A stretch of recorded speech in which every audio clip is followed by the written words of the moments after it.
Today's guest is Julia Yanker, and we're going to talk about somatic experiencing and how to get your nervous system from a state of trauma, fear, and stress to one of safety, calm, and just being with, listening to, and embracing your emotions, your body, yourself, nature, other people, and your authentic life.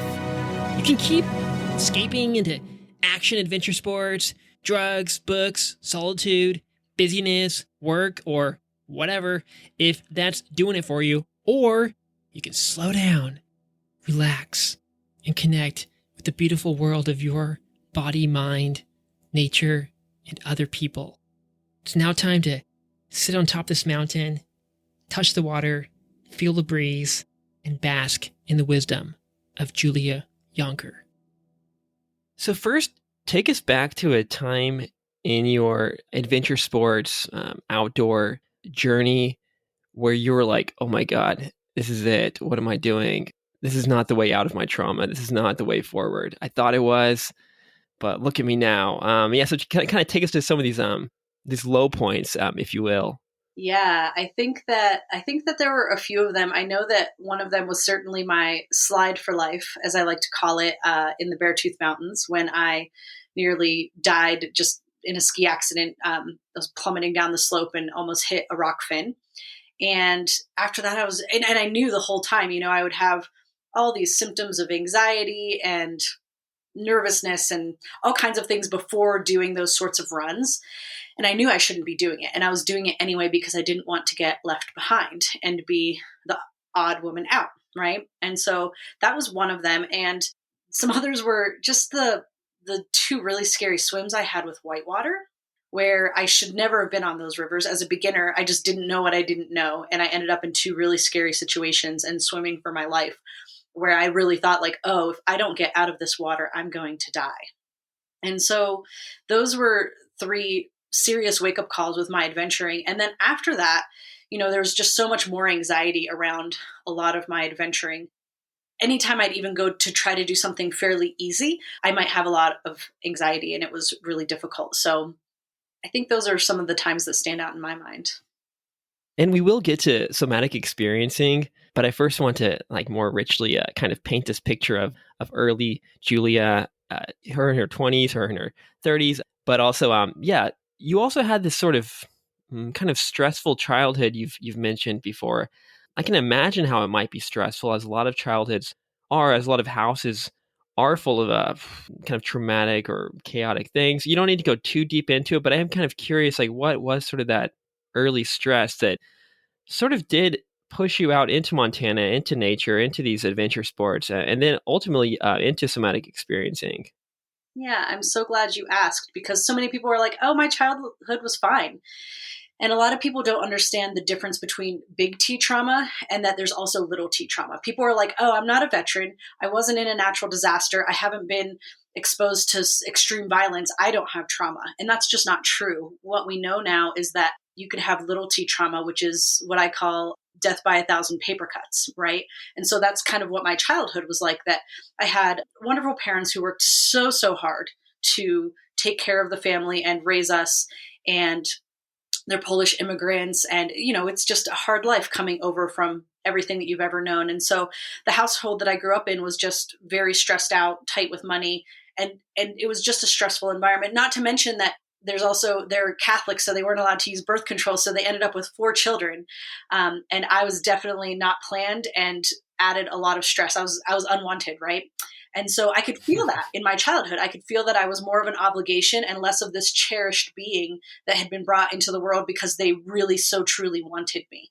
And as a result of growing up in such a stressful, sort of negative environment where there was all that stress, my nervous system and my emotional life, really, it wasn't safe to be me. It wasn't safe to bring what was going on with me to my family, to my parents, because they were struggling just to keep their heads above water, and I had food and I had clothes on my back and things like that, a roof over my head, yet my emotional needs weren't cared for. And I quickly learned that I should keep all of that to myself, and that if I needed something, along those lines that I needed to rely upon myself. And so I very quickly learned that if I felt bad, I shouldn't say anything about it. And I retreated into myself. And I didn't depend on the outside world for any sort of emotional support or connection, even. And it was kind of like this, oh, you guys don't want me? Well, I don't want you either. And I'm just going to be a unit unto myself. And what that comes with is we really block ourselves and cut ourselves off from our bodies, because our body is the place that sends signals and through via sensation to the brain to say things are good, awesome, or things are bad, run or fight or freeze, right? And so when we cut ourselves off from our body, it can be a helpful coping strategy. And as a child, that might be all that you can do, literally, because you have almost no agency. You don't get to make your own decisions. You can't really choose your environment. And so you make the best out of the environment that you do have. And sometimes that means disconnecting yourself from your body so that you don't have to feel all the things that are so stressful. And so that eventually led me, I moved to Montana just on a whim. I was thinking about becoming I wanted to be a professional horse person. I abandoned that when I learned about the industry and did not like it, and I was like, I'll just be a wildland firefighter until I figure out this whole life thing. And that seems like a cool enough job. So I moved to Montana, and I didn't end up doing that. But, my whole adult life has been sort of this journey of like, I'm pretty sure people out there are happy. I'm going to go figure out how to do that. And I'd always been drawn to nature. I loved playing in the woods behind my house. Growing up, I was always outside. And once I had my own agency, I was like, I can choose whatever I want to do. I want to go pursue adventure sports. And the thing about adventure sports is that putting ourselves in those life or death situations really makes us feel the body. Like things get so heightened and like that it might be the only time that you can really feel. And that's what a lot of folks who are in adventure sports get. They get that adrenaline high, and they're like, oh, it's like the only time I feel good or alive. Because if it's not super duper intense, it's something that we just can't feel. And so that's what led me to the adventure sports. And then eventually somatic experiencing came into my life, and I became a life coach, and then the somatic experiencing, and just kind of wove all of that together from there. Yeah, so it seems like there's kind of this disembodiment problem, not just for yourself early on, but for a lot of us and a lot of these adventure sport athletes. And I guess one way back into our body is through these extreme sports, but it seems like we don't have to go to such extremes. We could probably enter our body in more gentle ways. Yeah, so maybe you could talk about that. Yeah, absolutely. So disembodiment is something that our entire culture is really based off of. If we are paying attention to our body and its impulses, we won't be good little robots going to our little 40-hour, 60, 80 an hour a week jobs, like going through the mill of society and being a good cog in the wheel, right? And so early on, we're taught to sit down and shut up and do what we're told. In school, it's like, hey, I have to go to the bathroom. Nope. Bathroom break isn't for another 30 minutes. You figure it out. Hey, I'm hungry. Nope. Lunch isn't for another 2 hours. You're going to have to wait, right? And so early on, we're taught to ignore our body signals. Or even, for instance, folks who force their children to hug others when there's goodbyes or hellos, right? What this does is you're teaching your children, I don't care what you feel in your body. If your body says, no, I don't want to hug that person, but you have to anyway. Again, you're teaching them to override and ignore their own internal guide and compass that lets them know, yes, this is good for me, or no, this isn't good for me, right? Because we want to not hurt other people's feelings, or we need to just be good and behave and all of those things. And then, with the extreme levels of adventure and what that brings to us, it's kind of like, I like to compare it to the alcohol problem. I quit drinking a few years ago, and a really helpful book to me on that journey was Quit Like a Woman, which was kind of a feminist's take on quitting drinking alcohol. And in there, she talks about that when you drink alcohol, it's one of the biggest hits of dopamine that you can give yourself by taking a sip.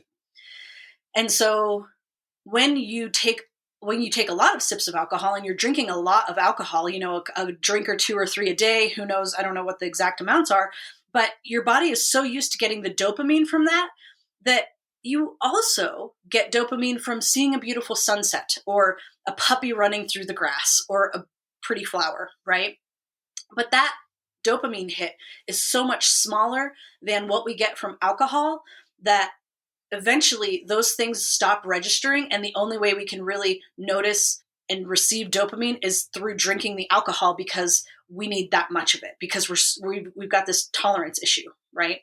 And so the adventure sports and the lack of embodiment is kind of the same way. Like, I'm so shut down for my body that I can't sense those little bits of like, ooh, that's kind of nice. Oh, that's pleasant. It has to be a huge extreme, like fire hose to the face of pleasantness or extremeness before it's something that we can actually feel in our body. Right. And I imagine there's a certain nervous system that's sort of common amongst these adventure sport athletes. There might be different variations on it, but I imagine it might be the same kind of people who would maybe drink too much alcohol or do other, because going down these dangerous ski slopes, entering any kind of sort of dangerous situation via sports or drugs or whatever, it does give you that spike of dopamine. So maybe let's talk about what is sort of the default state of common nervous system state for these I don't know, skiers or snowboarders or whitewater rafters. It might differ between these sports and of course between these individuals. But if you can give us a sort of overlay, I imagine it's more sympathetic in nervous system because you do have to move and it does require a lot of energy. It's not going to be these people who are depressed and shut down. I can imagine that. You work with these people. You've been in this world for decades or whatever. So yeah, maybe you could talk about that. Yeah, and it's just so hard to say what exactly one specific type of nervous system, right? There's a variety, right? There's the people who love to just go out and sit on their boat and cruise on a class 1 or 2 river, which has very little risk. And they're just having fun, soaking in the sun, being with their friends, maybe doing some fishing. They're not chasing that adrenaline high, and they're not needing that high level of excitement to sort of get off on it, right? And then, there's the folks who do chase after the adventure. And you even mentioned addiction. And it's so funny. I mean, I know so few people in the adventure world who don't drink. And we all have our coping mechanisms. And for some people, it is intense working out and training for the next marathon. For some people, it's alcohol or work or social media, right? And so for the people who really intensely chase adventure sports, sure, some of them just really love to do it. And that could be it. And for some people, it's a way to distract themselves and to keep the demons on the inside at bay so that they don't have to deal with them necessarily. And then all of a sudden they find themselves injured or unable to pursue their activity of choice. And they're like, what am I going to do with myself? I'm losing it. I can't function without being able to go out and run 10 miles. Like, how am I going to get through this? I'm seriously depressed or so anxious. I have an old work colleague, and she called it, she would work out every single day, go to the gym, I think. And she said it kept the crazy away. And so I think that that's one way that we use adventure in our lives potentially. And there are some nervous systems that are really highly in the sympathetic nervous system, which just means, a high amount of mobilization, a high amount of energy, right? And so there's one type of nervous system in somatic experiencing that we call global high intensity activation, which is, it's just a high level of activation almost all the time. You're up and you're going and you're going, you're going and you're going all day long and until you crash at night. And so that's one type that we tend to see as well. You mentioned in some of your other interviews that one of the problems for you entering this action sports world was the social relationships. The dynamics were kind of pushing you in directions outside of maybe your authentic self, maybe pushing you into dangerous situations that you shouldn't be in, trying to impress people or get the social approval or whatever. Yeah, what were some of the social problems for you in that world, or that exist for others in the adventure sports world, and maybe how leaving that space or finding maybe you're one of these people like basking in the sun or something, finding a different way to do these sports helped connect you better to other people and yourself. Yeah, absolutely. Yeah, that psychosocial issue was really a huge driving force in what led me to become a relationship coach, which is what I consider myself, right? And one of the subsets that I work with is adventurers, because the relationship piece isn't just about intimate partners, but it's like we are in relationship to everything in our life. We're in relationship not only to our people, but to our work, to our play, to our spirituality, with ourselves. And so, where in our life are we not in right relationship? And in those situations, I was trying to be in relationship with people outside of myself, but it meant that I wasn't in right relationship with myself. And I was abandoning myself to try to keep up with everybody else and do what they wanted to do. And not only that, you know, the people that I was really hanging out with, they were at a far more skilled level of skiing than I was.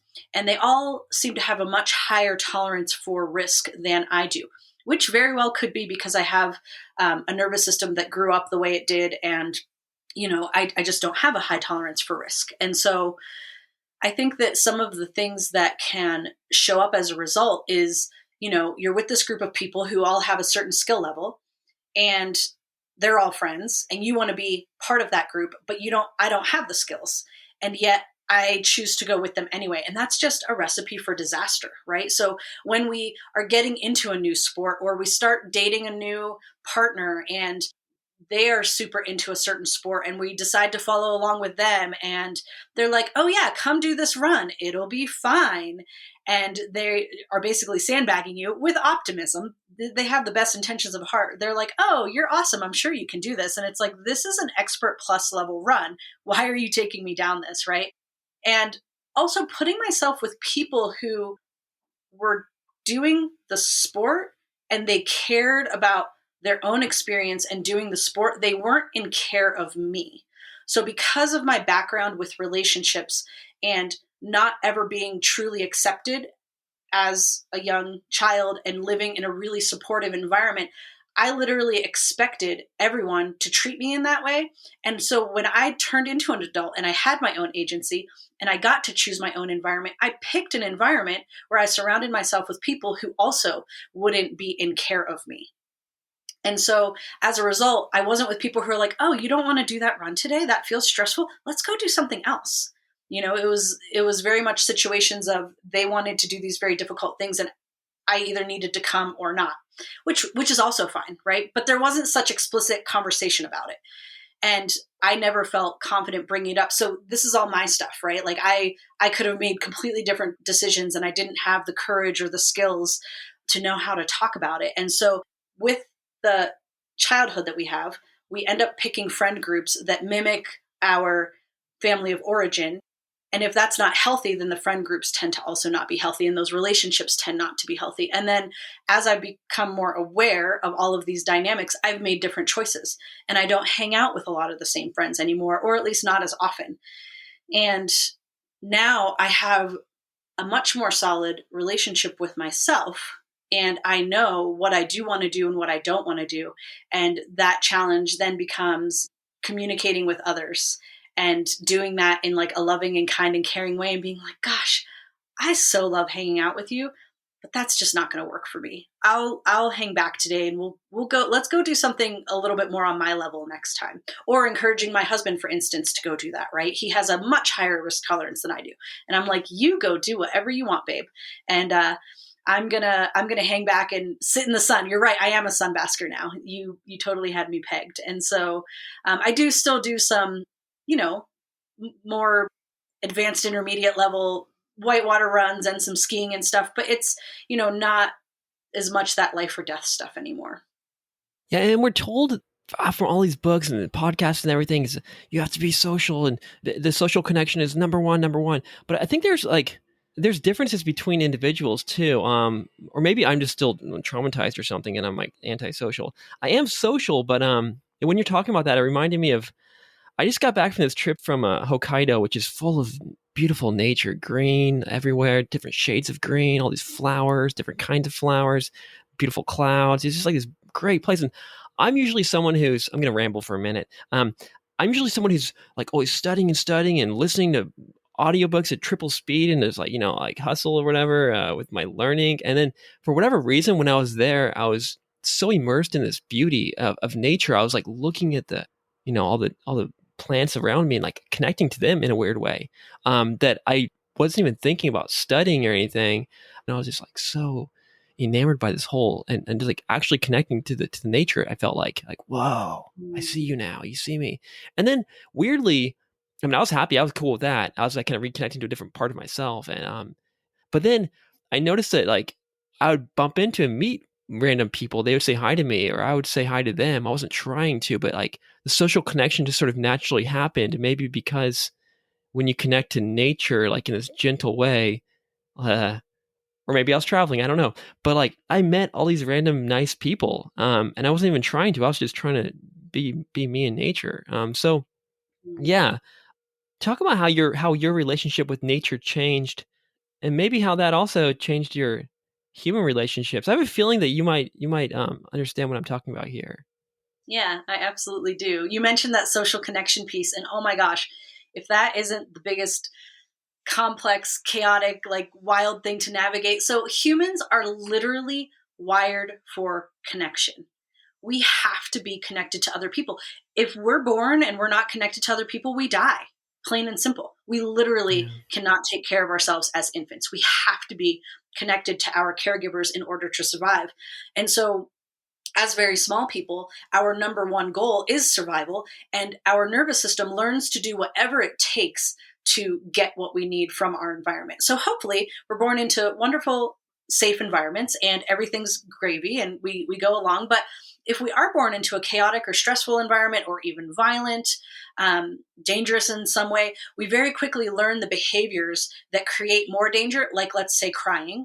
So if I learn at age 2 that when I cry or get upset, I get a smack, then I'm very quickly going to learn it is not okay to cry or be upset. I have to keep that to myself. If that arises, I need to tamp it down, right? And so in those kinds of more stressful environments where we reach out for connection, whether it's usually through some form of protest as a child, crying, being upset in some manner. And when we reach out in that way, and the answer is to kind of tamp us down and be like, shut up, don't do that, I'll give you something to cry about, something like along those lines. It's not supportive. That's not like, oh my gosh, I can see you're feeling so sad. Oh my gosh, I'm sorry. I wonder what we can do. Oh yeah, I know. It's really hard when we can't have all the candy we want, right? That's not the typical response that most children get. Usually it's just like try to distract them, shove some bread in their mouth instead of the candy, like distract them with food. It's the breeding ground for a lot of different things, that dynamics that we can struggle with as adults. And so when you were talking about your story about being out in nature and feeling really connected, your whole nervous system was like jiving. In some videos, you'll see that like as they'll like put it as green, like the nervous system is feeling good. Green means go. You're happy. You're connected. You're engaged. Your nervous system is like everything is fine and there's no threat anywhere. It is okay to be alive and feel the vitality and feel really good. And from that place, social connection can feel really easy. And it is the other times and the other situations that we can find ourselves in that social connection can feel dangerous, right? So depending on the way that we were raised, we can develop a nervous system that has sort of a faulty alarm system where it senses everything as a threat. So you walk into a party that's perfectly friendly and everyone there seems super nice and they've never done so much as looked at you sideways, yet you're filled with anxiety, right? Your nervous system, for some reason, thinks that it needs to signal alarm, alarm, alert, alert, something is dangerous here, even when it's not. And so sometimes when we can get really connected to ourselves and really get relaxed and open up, being connected socially can feel much easier. And it's something that we all want. Like even for me, I developed sort of this avoidant attachment style from my childhood where I'm like, I'm just going to stay disconnected and avoid everyone. That way you can't hurt me, because the only thing worse than no connection is reaching out for connection and being rejected. And so my strategy, the avoidant attachment styles strategy, is I'm just not going to connect to anyone. That way they can't hurt me. And so oftentimes we cut ourselves off from connection so that we don't risk getting hurt. Yeah. No, I think I've got that same style.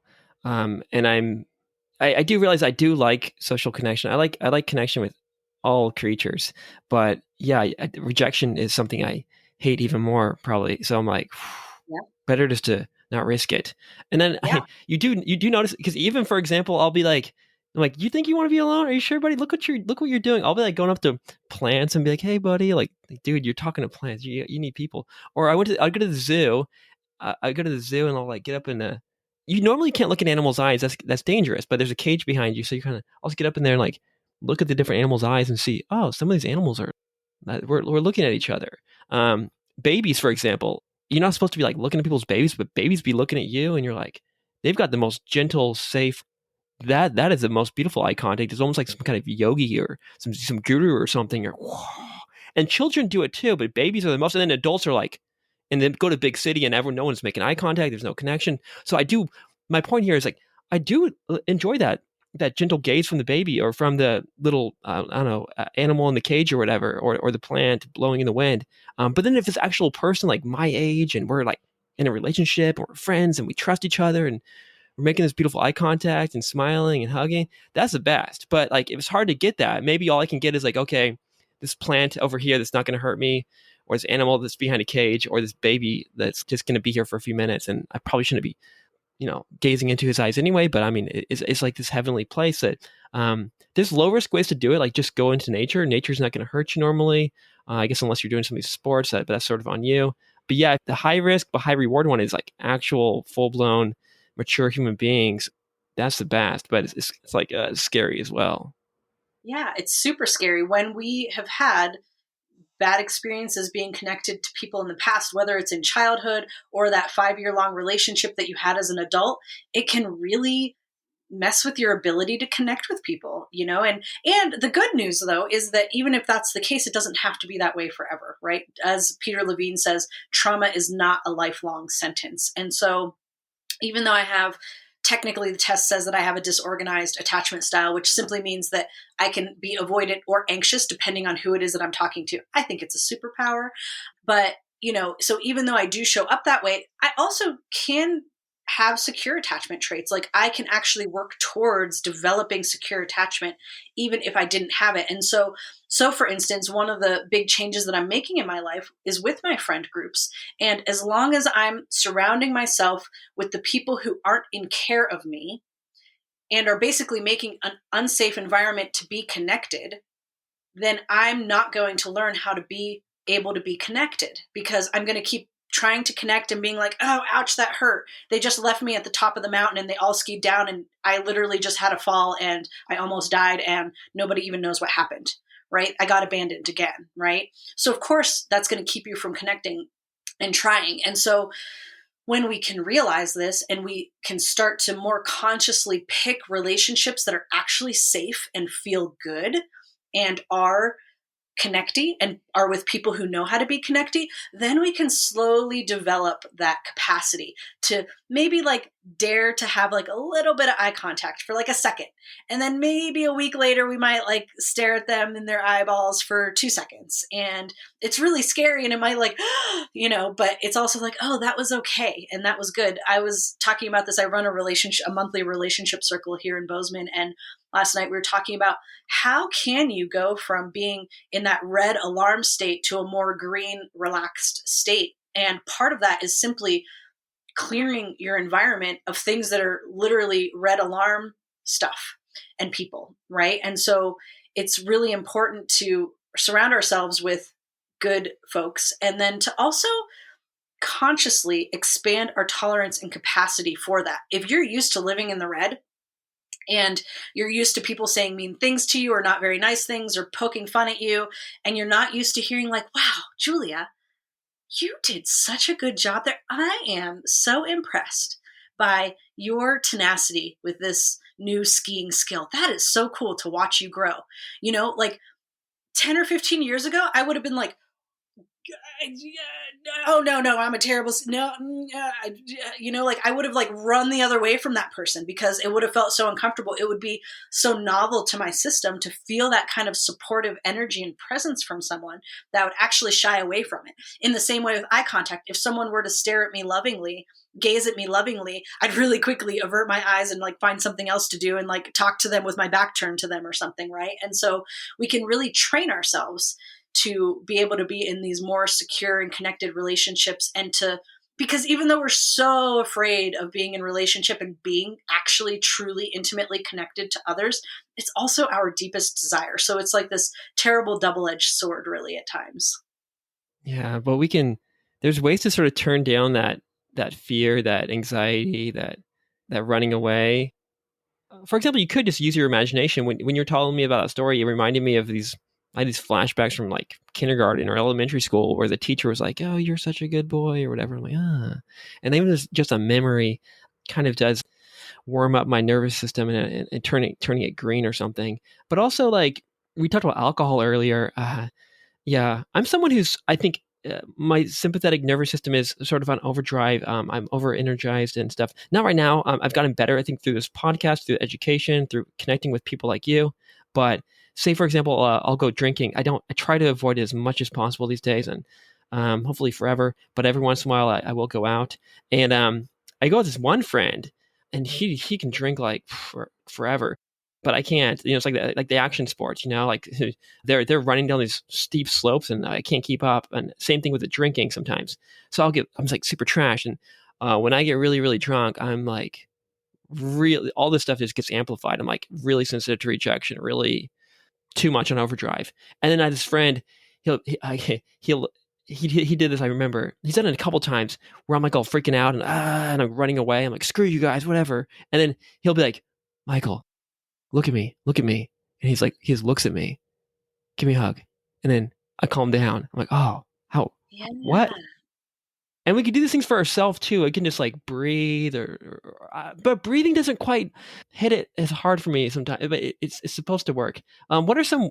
You can comment on this, or you can maybe talk about some other ways that we can calm ourselves down, or that other people can help calm us down in these moments of we're intensely sensitive to rejection, or we're just really anxious or fearful or whatever.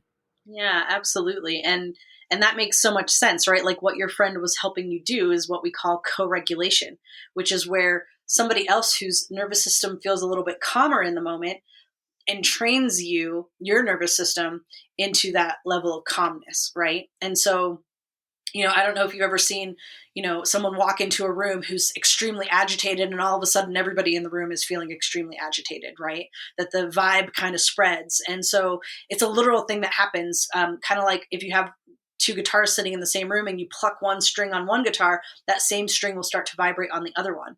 And so in that way, our nervous systems are literally attuned to each other. And if one person is feeling stressed out, so even if my parents were very stressed out when I was young, and even if they did all the right things and said and all the right things, I still would have felt the stress in their nervous system and it would have impacted me, right?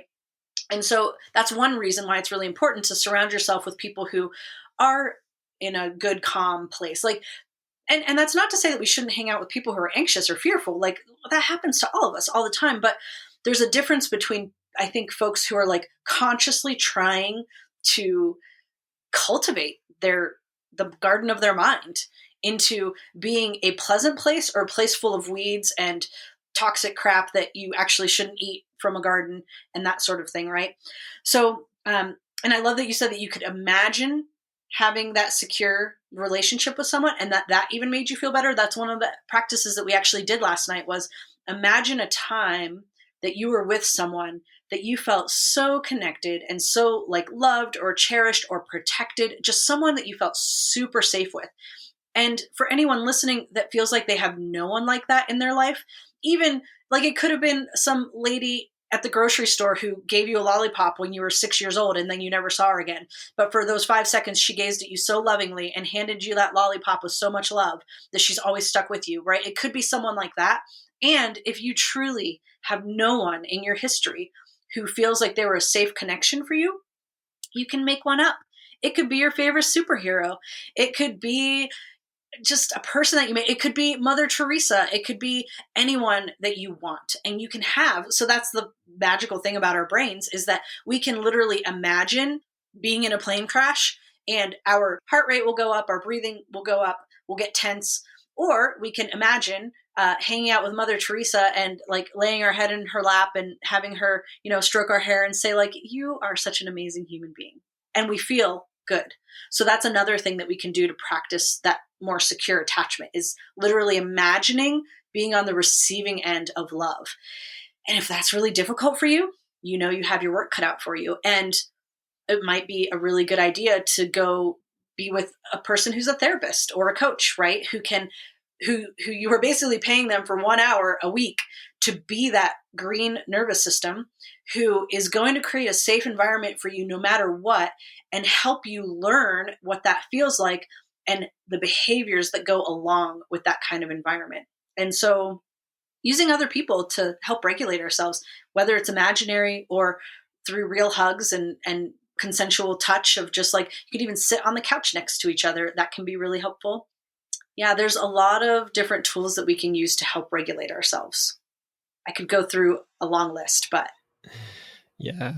And you've hinted at it a couple of times that these, what we call negative feelings, anxiety or fear or whatever, we shouldn't run away from that.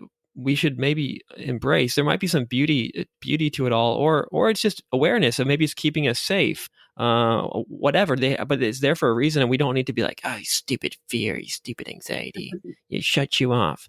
But yeah, I think having that relationship with that body of yours as well, like, oh, listening to it, like, ooh. And there are like, actually, I noticed this is sort of like a side point that isn't really that important, but it is for me. I noticed also when I was so connected and so safe and so relaxed in nature, my creativity and my motivation to learn and stuff was also down, because I was just like happy as is. So I'm like, ooh, I want to get stuff done, but I can't. I want to be creative, but I'm just like, I'm good. So I think we also might seek these energized, kind of anxious, what we call negative states, to enter a kind of, for me, it might be creativity or motivation to change and learn and stuff. But maybe that's just how my nervous system was wired. But I can't imagine I'm so special like that. So yeah, I guess I have 2 points here. One is, it's sort of the bright side, or the leaning into or listening to this sort of the dark side of within. And my other point was the motivation and level and creativity that's there. So when we talk about these more unpleasant emotions that we come up with, and then you're also speaking to the creativity and motivation piece, I'll actually speak to that first because that's really fascinating. I would ask you, what is the underlying belief that's driving you to think I should be doing stuff right now? Right. And so in our culture, it really, productivity is king or queen, right? That we are led to think if you are productive, you are valuable and have worth, right?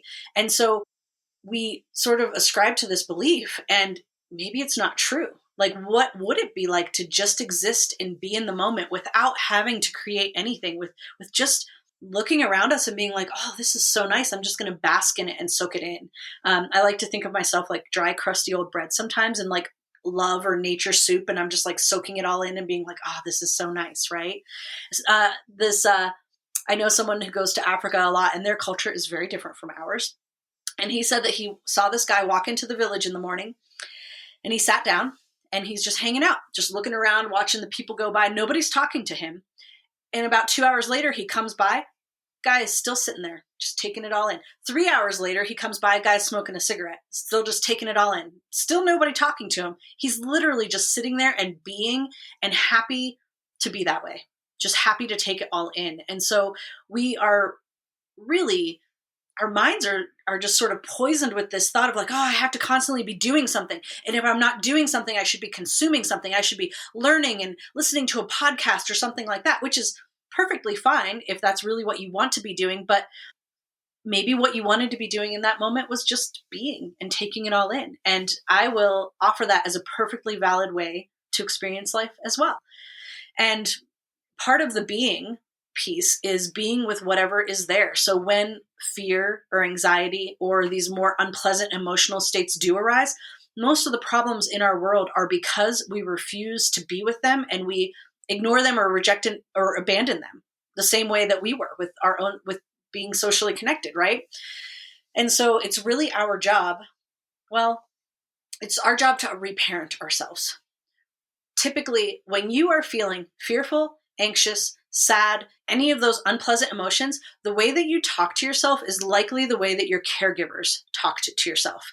And it's either supportive or it's not supportive. It's either trying to shut it down and make it go away, because having a 3-year-old who's angry and upset is really very inconvenient. I don't personally enjoy it, right? And so the best thing to do is just be like, try to get the kid to not feel that way, right? Because then we don't have to deal with it. Versus just sitting with it and being like, yeah, you feel so upset right now. That is, I hate it when I feel upset. Yeah, I can really see how sad you are, right? And so when we have these unpleasant emotions, let's talk about what an emotion is, first of all. Evolutionarily speaking, like the science behind emotion. Emotion is energy in motion. And so when an emotion arises, it's literally, we can call it, I don't want to evaluate good or bad, but pleasant or unpleasant. And basically it's our nervous system's way of telling us this is good, move towards it, try to get it, or this is bad, move away from it or fight it or just try not to engage somehow, right? And so it's kind of like that boundary piece of let it in or don't let it in. And so that's literally what emotions are, is energy to help us deal with the things around us in our environment. So anger, I've never found an instance this isn't true. Anger is the emotion of putting up a boundary. It's, I don't want that. Don't get that over here. Get it away from me. And it's literally the energy, not like the woo energy, which I'm totally all about, but I mean like the literal energy of the energy it takes me to contract a muscle, that kind of energy. It's anger is the energy of being able to push something away or assert a boundary. And it enables us to move and mobilize to protect it. And so in our culture, anger is typically frowned upon, especially for women, right? And so we very quickly learn, we feel this energy, this vitality, this aliveness, this life that says, oh, I want to live, get away from me, right? Don't hurt me. I like my body. And when we feel that, we say, oh, nope, nope, nope, nope. And we squish it down. And we don't allow the anger to come up or out. And by squishing it down, what we're doing is essentially like having a beach ball that we're trying to hold underwater. And that takes a lot of freaking energy. So all of a sudden we've squashed part of our vitality and our life force, which can lead to depression, autoimmune disorders, all kinds of things. Yeah, that's beautiful the way you explained anger. That way we should just mentally maybe try to remember that definition. That's great. Do you have any, I'm kind of putting you on the spot here. Do you have any other ways to sort of reframe some of these other positive or negative emotions? You explain anger as like, get away from me, there's boundary. And that's really helpful. It's like, whoa, okay. We have these words like sadness, anxiety, and fear, and love. And yeah, these are really hard things to understand, but maybe you've come up with another definition or two of some of these other emotions. That was really helpful. Yeah, absolutely. So sadness, for instance, is the energy of letting go. It's like, I'm grasping, clenching my fists right now, like I'm holding on to something precious. It's like the energy that's required to allow the fingers to unfurl. So opening the hands, that's literal energy of letting go and letting something go, for instance. And so the way that we work with these emotions, part of it is just reparenting ourselves. Like as an adult now, if you found a 3-year-old in the corner of the grocery store sobbing, would you be like, hey, get your shit together.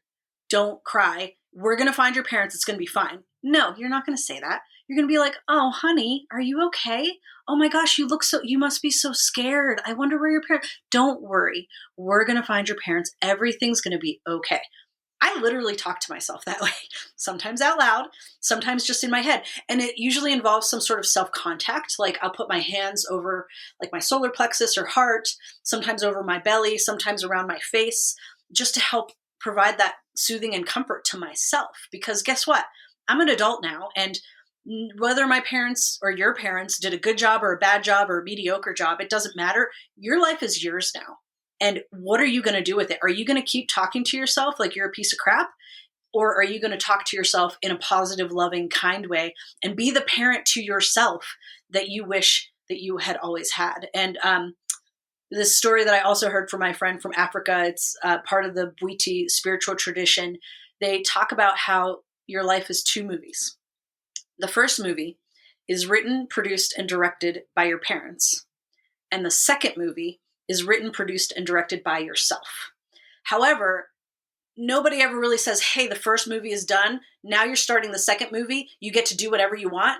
Nobody really gets that talk moving into adulthood. And oftentimes the second movie ends up being a sequel to the first one, rather than being like, oh my gosh, I could make a movie about anything I absolutely wanted to.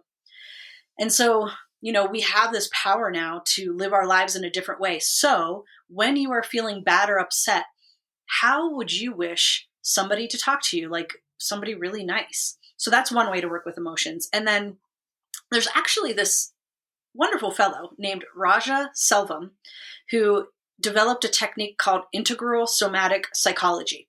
He's actually one of the faculty for somatic experiencing and learned from Peter Levine and everything. And a lot of those original people who learned from Peter have moved on and created their own modalities that are very much rooted in SE and other stuff. And so Raja's is all about the embodiment of emotion. The biggest problem in our culture today, I feel comfortable saying, is the way that we run away from our emotions. And that drives so much dysfunction and so much poor behavior or misbehavior because we're trying to avoid feeling unpleasant that it creates all kinds of problems. And so basically what it is like, how can we really embody emotions and increase the body's ability to tolerate big emotions? Because usually what happens is our body goes, and it all like clenches up and tightens up and constricts, and it tries to shove everything sort of towards the core and constrict everything. So, because we're like, oh no, there's emotion. Well, maybe if we squeeze it into as small a ball as possible, it'll feel better. But that's the equivalent of like taking a cup of salt and a liter of water and dumping the salt into the liter of water. That's freaking intense, right?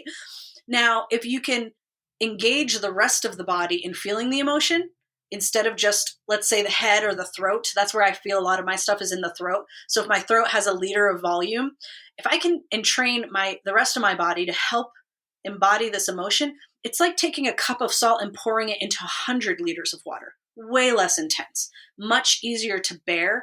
And all of a sudden, rather than running away from this fear that I have, I can simply embody it and just be with it and be like, oh, it's okay. So another specific tool would be one of the things we say in ISP, and I think maybe CBT uses this and other things, but you can say, my body is afraid, or my body is anxious, whatever the emotion is. My body is anxious, but I am not. Because we have this awareness or the spirit or the soul or whatever you want to call it, this consciousness that simply is, and it's experiencing everything around it and that it's feeling through the body. And the body is literally generating an experience of anxiety, but this silent witness that's sitting inside us somewhere and getting to experience all this, it's not actually feeling anything. It's just a pure witness. And so that phrase can help us separate a little bit to be like, oh, I'm this thing that's experiencing an emotion. I am not the emotion. Yeah. This might be a strange metaphor that's just popping into my head right now, but I teach English sometimes here in Japan, and there's this common problem in schools. I don't know if it's even a problem, it's just like a reality, but there are some noisy students who are like running around and being noisy and screaming and stuff, and the way, maybe we're going back to these two movies thing. The first movie, the principals and the administrators make the rules of the school, and this is what the rules are. And then the second movie, like, you can make your own freaking school. You can manage these kids however you want. But the way to manage these kids is they'll tell them sit down and shut up and whatever. They'll not let them embrace their movement or the emotions or whatever. They're like, no, you're a bad boy. And that doesn't seem to work, because you imagine, like, if these are like the children inside of yourself, these little pieces of yourself running around the classroom of your body, of your life. If you did that to that, he's just going to go home and go extra crazy. He's going to break stuff. He's going to steal stuff. He's going to, I don't know, something bad. The energy is going to come out. So pushing him into his desk or calling him a bad kid or something, or making him feel bad and restraining him or whatever, sit down. It doesn't work within the classroom. So why would it work within ourselves? But I mean, but for my case, like I'm stuck in this school where I'm not the principal, I'm not the administrators, I don't make the rules. I'm like, am I allowed to? What am I allowed to do? But there's like a space in the back of the classroom, like this big open space, and I've experimented with like, okay, if you guys want to play and run around, and like just seriously, I'm not just saying this. Go around and just play and get wild in the background. Just be a little bit quiet because in the front we're going to study. But if you want to take a break sometime and just go in the back and just play or run around or whatever, you can don't be too noisy. It's fine. And you'd be like, whoa, what are you doing, buddy? And maybe I'm breaking the rules there. I'm not really sure if I'm allowed to do that or not. But the point is like, the room actually gets quieter and they actually end up getting more work done. Yeah, half of them are running around the back for 5 minutes, 10 minutes here and there. But weirdly, like the bad kid will eventually come back and study and like, whoa, he's studying now. And I'm like experimenting with this. I'm sure there are better ways, better tactics. But like I said, we're restrained within a rule system that we can't really control. So I'm like, where can I kind of push the boundary? But in the sort of second movie thing of our lives, if this school is ourself, if we are the teacher and we are the students, there's no rules. We make all the rules. We can do whatever we want. You can put those kids out into climbing trees and doing nature activities. You can put weird music and whatever you want in there. You can choose the cafeteria food. It's all you. It doesn't have to be a school building anymore. You can have the strangest school you want but that feels right to you, and you don't need to restrain yourself anymore. Like I said, this is a very strange metaphor, but it's also like it goes back to the whole education model, but also of parenting ourselves and educating ourselves and being a good teacher and coach to ourselves and others. So this might help me with my myself as a teacher, but also like as like sort of a parent to myself. Yeah, absolutely. Yeah. And, children have energy. We all have energy, right? It's just that children haven't learned how to totally tamp it down and squash it yet, right?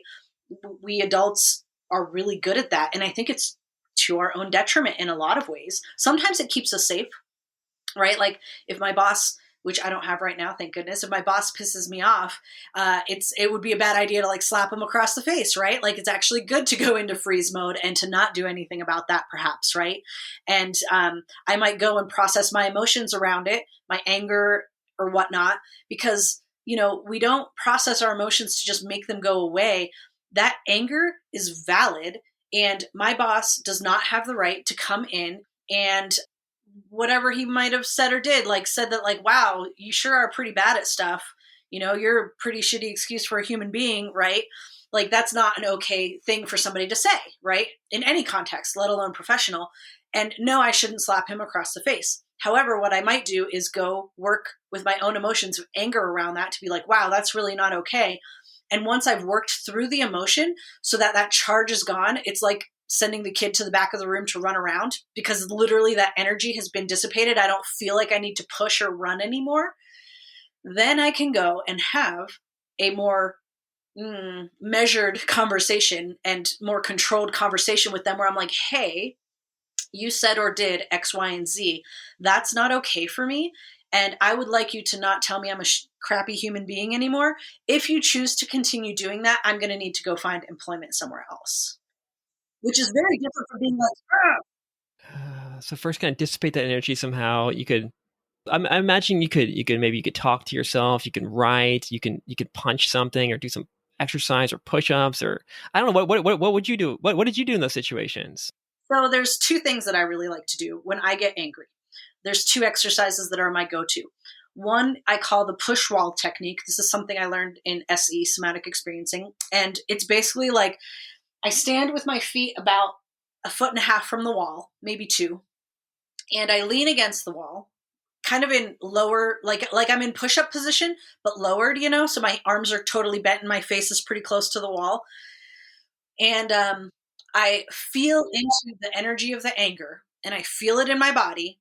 And then I basically channel it into my arms and I push against the wall, but keep my arms a little bit bent still. I don't fully straighten.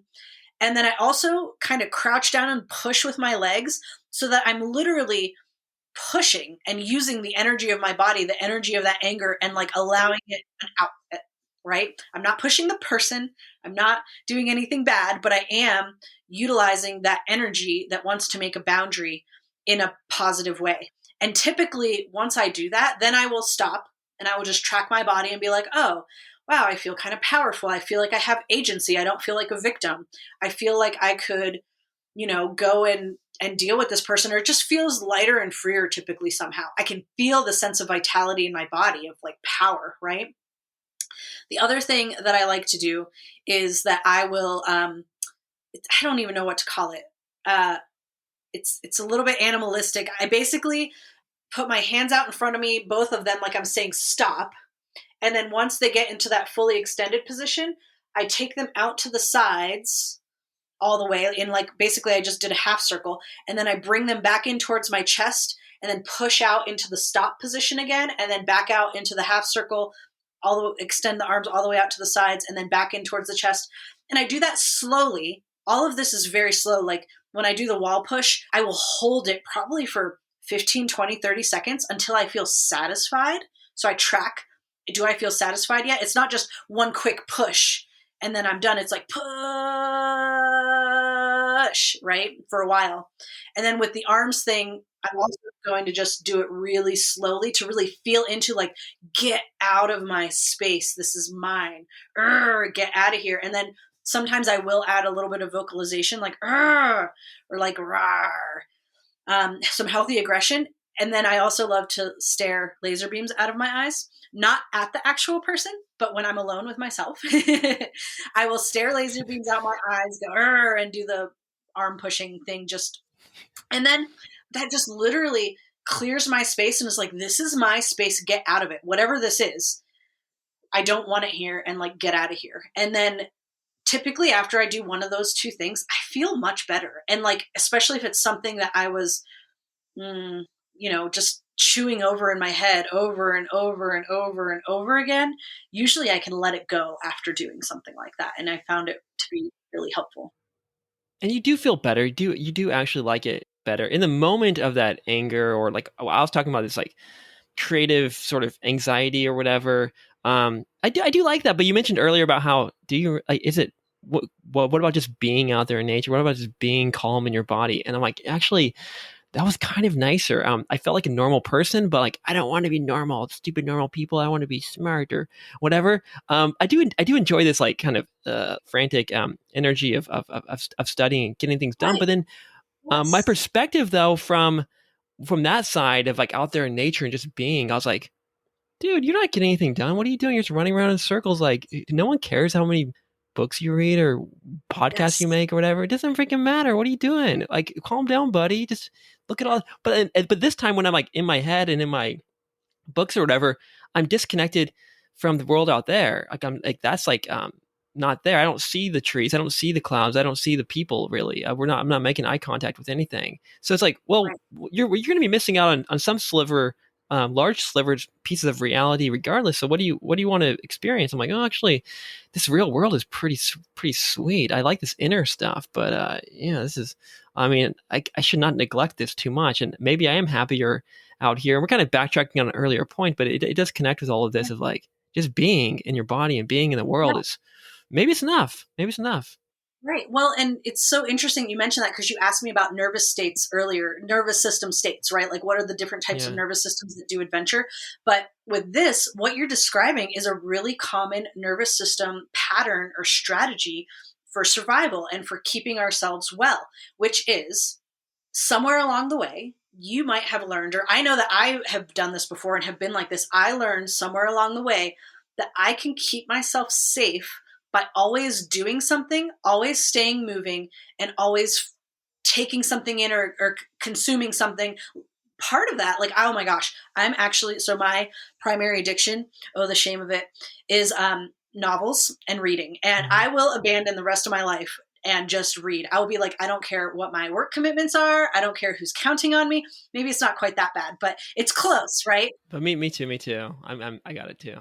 Yeah, exactly. And what a great escape. Nothing in the book is going to hurt me. It's totally safe, right? So what a great protective strategy. And then, too, that we've learned that somewhere along the line, somebody taught us somewhere, maybe it's the teachers at school, maybe it's our family of origin, that if you are busy, you get rewarded. if you are not busy, or if I find you laying on the couch or just chilling and relaxing, I'm going to put you to work, or you're going to get in trouble, or something bad might happen. And so we learn that by staying busy, we stay safe. And you just said it feels good to be in that state of like, go, go, go mode.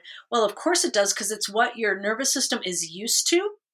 And it does feel kind of good. And it feels safe to us because we don't know anything else, perhaps. Like, it can feel dangerous or threatening to slow down and relax when we have not been doing a lot of that. Our nervous system is like, wait, if you relax, something bad is going to happen. And so we're like, okay, better to just keep going. And so it's so important to bring consciousness and awareness to all these different things that are going on inside of us. But you're totally right. I think a lot, I bet what you said about reading and being obsessed with books, and maybe even writers, even perhaps, they might have had this early experience of having books as an escape from their chaotic family environment or whatever, is place where they were safe, away from all their noisy parents and brothers and sisters or whatever. This was my case. Books were like my little island of safety. Like, and I'd have to run away as far from the house as possible, and it would still be noisy. I'm like, guys, get away from me! Get away from me! I just want to get away. Let me do my thing, where I could feel safe in these books. And ultimately, I left the country. I left the whole. I'm just getting out of the whole country. I'm going to Japan, and then you can leave me alone. Yeah. And then in school, I would, I was a good student, I guess, in elementary school, and that the teachers rewarded me from that. And I saw some of my brothers laying around the couch or not doing their homework or whatever. And my parents would kind of demonize them and outcast a couple of them because they were just being normal kids, and they weren't studying and getting work done.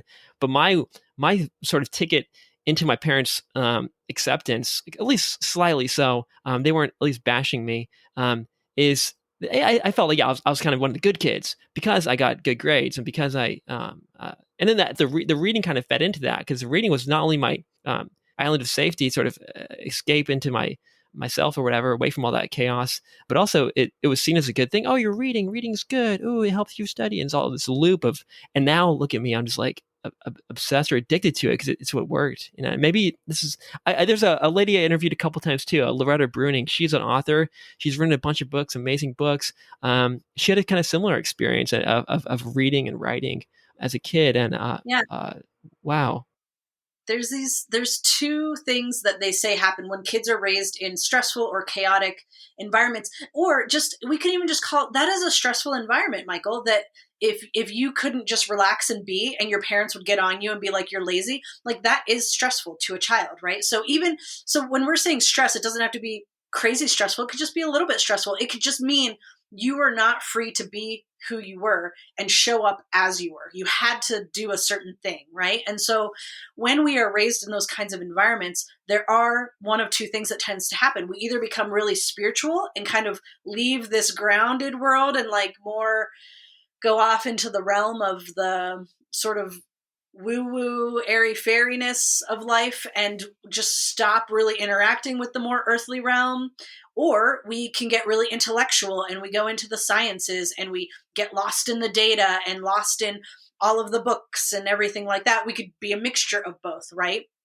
And, and the other thing that underlies all of that is like sort of this, there can be these emotions, the three main emotions are existential. Well, the three main emotions that come out of stressful, chaotic childhoods are existential shame, existential terror, and existential rage, which are basically mean like existential shame is like the I'm not good enough, I'm bad, nobody wants me, those sorts of things. And existential rage is like, oh, I just want to destroy the whole world, right? It doesn't even seem to necessarily have a outlet, but a lot of times people who have anger management issues, there's some underlying existential rage that's never been dealt with. And then there's existential terror, which is the fear of annihilation, right? Which is really easy to come by as a child, because if you're laying in your crib and crying incessantly and nobody comes to check on you, literally it's like, oh crap, I'm going to die. Nobody's coming to me and I'm going to die. So this terror arises. And for anybody who likes to geek out about this kind of stuff, it's a bit of a heavy topic, but there's a great book called Healing Developmental Trauma that Lawrence Heller and I think Aline Lapierre wrote. And it goes into all of that sort of mechanism of what happens to a young nervous system in a stressful environment, and then therefore how do they behave as adults, and how does that show up in their adult lives, which has been really helpful for me and really underpins a lot of the work that I do as a coach. Yeah, so you mentioned one pathway into adulthood is this sort of spiritual, like often woo-woo land. Another one is sort of academia, intellectual land. But I think this adventure sports might be a third one or another one, maybe a healthier one, but still it's like another thing. And why I say this is my books were one escape, but my other escape was what we called the field. It was like this big, wild, natural space where it was as free and accepting as the books. You just go out there and break loose, and the parents are not there. It's your space. And I think a lot of kids, maybe not nowadays, maybe if they're living in a natural location, yeah, sure, outside of the cities, but maybe in your case, in my case, I had it. A lot of people did back in the day, at least, where your escape was, yeah, one, books, and maybe drugs are another one. And then three, though, the big one from early childhood is nature. What I had the field, you had something else. Yeah. Yeah, I had the woods. And yeah, I mean, we can spend anything that we do that takes up a lot of our time, and that we go and we do it anytime we're feeling bad, is actually escapism, and not just something that we're doing for the love of doing it. There's a big difference between the two, right? And so, that form of escapism can be through books. It can be through religion. It can be through sports and other movement and activity. It can be work. It can be any number of things, including drugs. And really, that's all that addiction is trying to fill this hole within us. It's like, I feel so bad inside. Why wouldn't someone reach for something that makes them feel better for a few minutes? Like, of course, that's what they're doing. And it is a travesty that in our society, we are so undereducated about what mental and physical wellness is, that those people, the only thing that they can do is reach for substances or some other activity like adventure sports, rather than be able to have the emotional, not intelligence, the emotional support. Emotional intelligence isn't something that's taught in our culture, right? So if we were taught and educated around emotional intelligence, we wouldn't need to reach for whatever it is that we're reaching for. Yeah, but it's the best tool they found thus far. Maybe alcohol is the best thing they found. Maybe like extreme skiing is the best thing they found. It's not saying it's the alcohol. I could say probably is bad, but it's the best they've got, and I guess it could be worse somehow.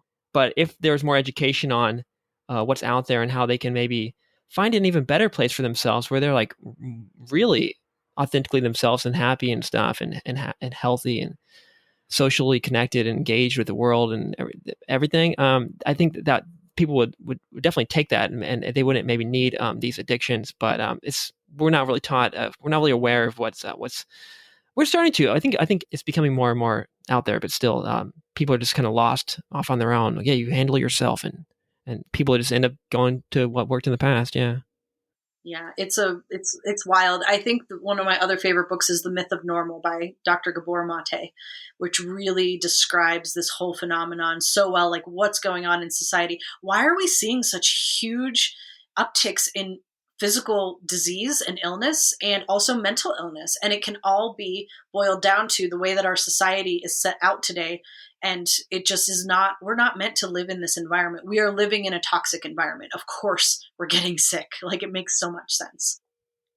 We haven't talked directly about somatic experiencing yet. It's sort of been filtered throughout this, but let's sort of hit it head on. For you, somatic experiencing helped heal you and grow you in ways that other things did not quite do. What is somatic experiencing, and why do you think it worked so well for you, and these other things did not? Yeah. Somatic experiencing is a trauma resolution modality that Peter Levine brought to the world. And he didn't actually invent anything. All that he did was he went out and looked and watched the nervous system and people and animals who are in stressful situations long enough that he finally figured out what the pattern is that causes trauma as an injury to the human psyche. And it's basically an injury to the nervous system. It's actually a body problem, not a psychological problem. The symptoms show up psychologically, but it's actually trauma and stress. High stress, chronic stress are body problems, and they involve the nervous system. And so what somatic experiencing basically does is it says, we need to go to the source to fix the problem, which is in the nervous system, because our nervous system is constantly, unbeknownst to us, most of the time, unconsciously, scanning the environment for threat. And if it perceives a threat, it will mobilize a huge amount of energy in the body, and all kinds of things happen to help deal with the threat. And the problem is that if we live in that chronic state of threat dealing with, then a lot of energy is being utilized by our threat response system. And that energy is not being used by the digestive system, by the cardiovascular and endocrine and all the systems of the body. They are all getting energy sucked from them so that the threat response, which the nervous system thinks is the number one thing, can be dealt with. So when we live in a high state of stress, chronic stress or trauma, then over time, eventually we're going to have autoimmune disorders, other diseases, like literally the body cannot operate optimally because so much of the energy is getting used to do the stress response. And so somatic experiencing is basically, he did come up with the tools and techniques that we actually use to help work with the nervous system to bring it from that state of dysregulation and alarm and threat back to a state of safety. Because over time, what happens is that the nervous system is so used to always being under threat because it was raised in a chaotic or stressful state or lived for years in a stressful state that it gets stuck there and it can't come back down off of that. And that's where it's helpful to have a professional kind of walk you through bringing your nervous system back to a state of regulation. And so the reason I think somatic experiencing helps so many people is that, when we go to see a coach or a therapist or an acupuncturist or whatever, we are looking to change the circumstances of our life or our own behaviors, right? Like if I was like, why can't I stop eating chocolate cake out of the fridge every night at midnight? That's a problem. I want to hike to the tops of mountains and the extra weight that I have on my body is impeding my ability to do that. This isn't the best behavior for me. Why can't I make myself stop doing it, right? So there's that behavior. And I like to compare it to like a river ecosystem. For anyone who's not familiar with a river ecosystem, it usually starts up high on some mountain as some tiny little brook, and then it goes down and the little brooks combine, and then they're a big creek, and then the creeks combine and they become a big river, and then the river eventually goes all the way out to the ocean where right before it meets the ocean, it forms a huge delta, right? And the behaviors and circumstances are like being in the delta of the river system. And we're in the delta and we're like, oh my gosh, look at all this trash. There's oil in the water. Oh my gosh, is that sewage? Oh, this is bad. This is disgusting. Oh, the state of this is horrible. We've got to clean it up. And yeah, you can spend as much time as you want cleaning up the delta. However, what you don't know is that, 200 miles upstream, there's dump trucks dumping wagon loads of garbage into the trash, and there's sewer pipes 300 miles upstream that are dumping sewage into the river. And so if we do not go all the way back upriver, all the way back upstream, the best way to clean up that river is to frickin' stop the sewage from dumping in and stop the garbage from dumping in. And so if circumstances and behavior are at the river's end in the delta, the thing that comes before circumstances and behavior is our thoughts. And a lot of therapies just try to deal with thoughts. Like cognitive behavioral therapy, I've seen research that says it's only 30% effective. That's abysmal. I know it helps some people and it can help with some things, but it really does not do a very good job a lot of the time. And it's an important part of everything, but just working with our cognitive processes isn't going to make a lot of healing happen. And so what comes before thoughts? Before thoughts, typically, these two kind of wind around each other and can be their own little loop, but before thoughts typically are emotions. And emotions drive our thoughts, which drive our behaviors and actions. And what drives our emotions? What creates our emotions? It's our body. Our body is sending sensations and signals to the brain, which the brain then takes and says, I know that conglomeration of shooting things in the nerves and electrical impulses. That's anger, right? And so that is going to the body is all the way upstream. That's where the sewage pipe is. That's where the truckloads of garbage are coming in. And so if we can work with the body's signals, when the body is saying, like, we walk into a party and the body's like, danger, danger, danger. If we can work with that danger signal on the body level, that's what really creates lasting change and healing. That's a perfect analogy. You're the freaking metaphor I love metaphors linguist so much. linguist master. This is great. Is somatic experiencing something we could do on our own, or it's best done with others or specific others? I think it depends on the person, right? Like I have learned so much. The reason that I consider myself a great practitioner, but the reason I consider that myself is that I've had 7 years of really exquisite SE therapy myself, right? I would not recommend working with the number one question you should ask anybody you work with was A, do they do somatic stuff? Because that's so important. You want to get to the sewage pipe of the river. But B, it's how much of your own work have you done? How many years of therapy have you done, oh therapist or coach, right? Because if they haven't done their own work, that means that they don't know how, they've never been to the head of the river. They actually don't know how to get there, right? Like you would never hire a guide to the Sistine Chapel who hasn't actually gone to the Sistine Chapel, right? So if I haven't worked with my own existential terror and shame and anger, I'm not going to be able to take anywhere else there. And so I think that that's really important. If there's like any books or YouTube videos or anything like free or cheap out there that you'd recommend for someone who just wants to start learning about this, where's like kind of a good starting point? They could go straight to the freaking therapist or whatever, but that might be a bit scary. It's like going down that big ski hill. Not yet. Where's a good starting point for all of this? Yeah, absolutely. Well, so you can do SE by yourself, and there are all these resources. So all the books that I mentioned during our interview today, those are a great starting point. Mm-hmm. Another one I haven't mentioned, if you want to work with your attachment, I think the attachment that we have, that we learned as children, is the main way that we do or do not connect with people. So that's a great place to start. There's a book by Diane Poole Heller called The Power of Attachment, and that's a really good one to check out. And you can do SE by yourself. However, we can be really slippery. I have spent my entire life learning how to avoid the nobody wants me monster and my own terror and my own shame. And so trying to work with it by myself is like trying to juggle eels covered in olive oil. Like it's almost impossible. I would not have been able to do the level of healing that I did by myself. And not only that, but if we have relational and attachment trauma and issues where we have trouble connecting to people, that happened, that injury, that hurt happened to us in relationship. It also needs to be healed in relationship. We cannot heal our relational wounds without actually repairing them with the help of other people. You just can't do it. And so you can do SE by yourself when you learn it, because now that I know all the tools, I can do them and I use them on myself.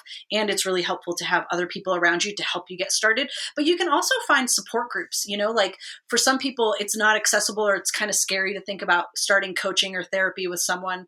However, a lot of those people, like I have my monthly relationship skills group where we talk about a lot of the things that you and I talked about today in a little bit more detail. And we learn about skills that we can do. So you can find stuff like that in your area, and there's Facebook groups and there's all kinds of stuff. But that one book I think is a really great place to start. And it's pretty accessible.